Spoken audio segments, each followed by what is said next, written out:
আসসালামু আলাইকুম। আশা করি সকলেই ভালো আছেন আর সকল বন্ধুদের অনেক অনেক শুভেচ্ছা দিয়ে শুরু করছি আজকে রেসিপি হলো পাকা তালের ছেঁড়া পিঠে বা সরু চাকুলি।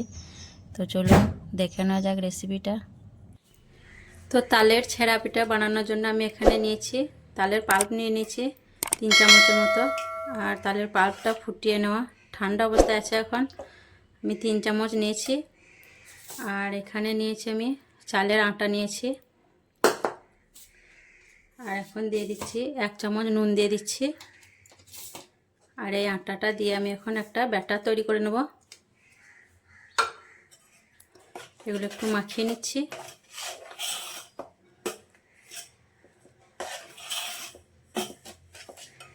আর এখানে আমি নর্মাল পানি দিয়ে একটু একটু করে পানিটা দেব আর ব্যাটারটা তৈরি করে নেব।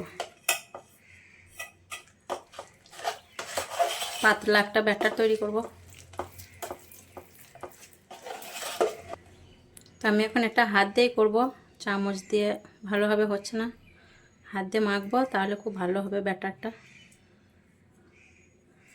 চামচটা আমি রেখে দিচ্ছি, আরও একটু পানি দিয়ে দিচ্ছি। হাত দিয়ে খুব ভালোভাবে আমি ব্যাটারটা তৈরি করে নেব। ঠিক এইভাবে করে হাত দিয়ে ঘুরিয়ে ঘুরিয়ে আর ব্যাটারটা মাখতে মাখতে আমি হাফ চামচের মতো চিনি দিয়ে দিচ্ছি, তাতে টেস্টটা খুব ভালো হবে।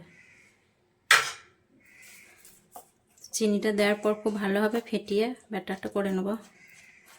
আরও পানি লাগবে, আরও একটু পানি দিয়ে দিচ্ছি। তো ব্যাটারটা আমার রেডি হয়ে গেছে। আর দেখুন কতটা পাতলা করেছি।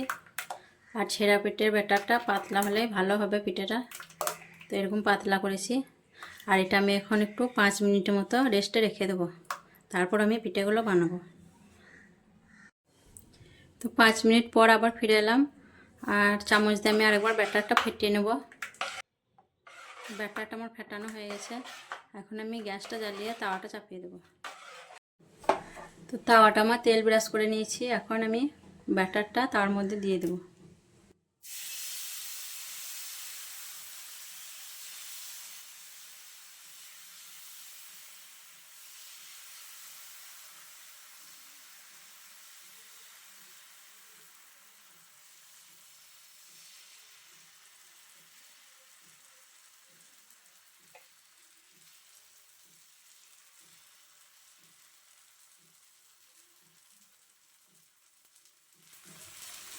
আর এই পিঠাটা আমরা ছেঁড়া পিঠা বলে থাকি, অনেকে সরু চাকুলি বলেন, আমরা ছেঁড়া পিঠা বলে থাকি।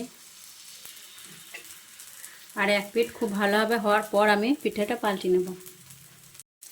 এক পিঠ কিছুক্ষণ হওয়ার পর আমি পিঠাটা একবার পাল্টে দেব।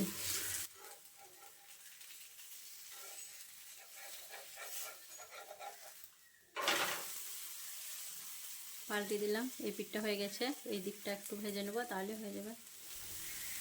এই পিঠটা কিছুক্ষণ হওয়ার পর আবার আমি পাল্টে নিচ্ছি। তো এইভাবে আমার একটা পিঠে তৈরি হয়ে গেল। একইভাবে আবার আমি তাওয়াটা তেল ব্রাশ করে নিচ্ছি। তেল ব্রাশ করে নেওয়ার পর আবারও আমি পিঠেটা তার মধ্যে দিয়ে দিচ্ছি।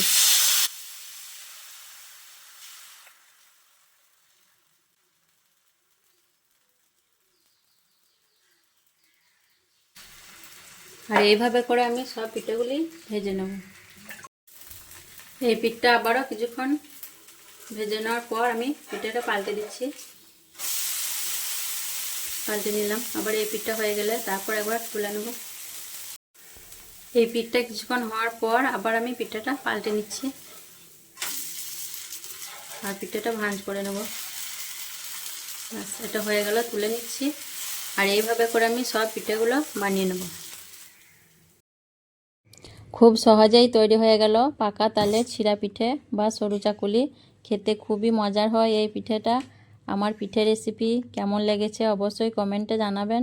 আর আমার ভিডিওগুলো যদি ভালো লেগে থাকে অবশ্যই আমার চ্যানেলটাকে সাবস্ক্রাইব করে আমার পাশে থাকবেন।